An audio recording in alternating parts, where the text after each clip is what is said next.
ተክለ ሃይማኖት ጻድቁ እኮ አንድ የግራ ገዳቸው ወደቀ ከጸሎት ብዛት ሲባል አያምም እንደ የግራ ገዳ መቆረጥ እንኳን የግራ ገዳ መውደቅ ይቀርና ትንሽ እንኳን እኮ የስለት የቢላ ቁርጥማት እኮ እንዴት እንደምትጠዘጥዝ እናውቀዋለን። ፍቅር ግን ሲያስጨክን እንዲህ በፍቅር ስደሙ ግን እንዲህ ነው። በቃ ከእግዚአብሔር ጋር መኖር ቅድስና ማለት ይሄ ነው። ለእግዚአብሔር ከፍቅሩ የተነሳ የሚታመማል እንዴ?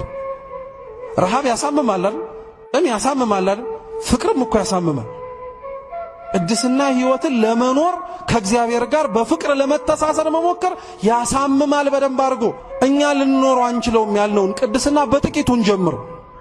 የቅድስና የመጨረሻው ወይንም ደግሞ የበታችኛው እርከን ቅዱስ ዮሐንስ ዘሰዋስው መታዘዝና ትዕግስት ነው ይላል። ከመታዘዝና ከትዕግስት እንጀምር። እውነት ቅድስናን መኖር የምንፈልግ ከሆነ መታዘዝና ትዕግስትን ገንዘብ ማድረግ እንጀምር።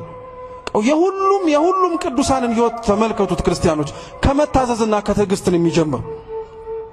የቅድስና የመጨረሻው ጥግ ደግሞ ፍቅርና ትህትና ነው። አያችሁት? አሁን ትሁት ለመሆን የምንሞክረው ትዕግስትና እንዲሁም መታዘዝ ሳይኖረን ነው። ፍቅር እንዲኖረን የምንፈልገው መታዘዝና ትዕግስት ሳይኖረን ነው። አትጥሉት፣ አንጥለው ክርስቲያኖች።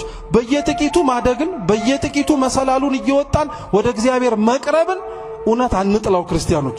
ይሄ ሂደት፣ ይሄ ጉዞ፣ ይሄ ከእግዚአብሔር ጋር ወደ ላይ የምናደርገው ሂደት እሱ እኮ ነው ቅድስናውን ሕይወቱን የሚያሳምር።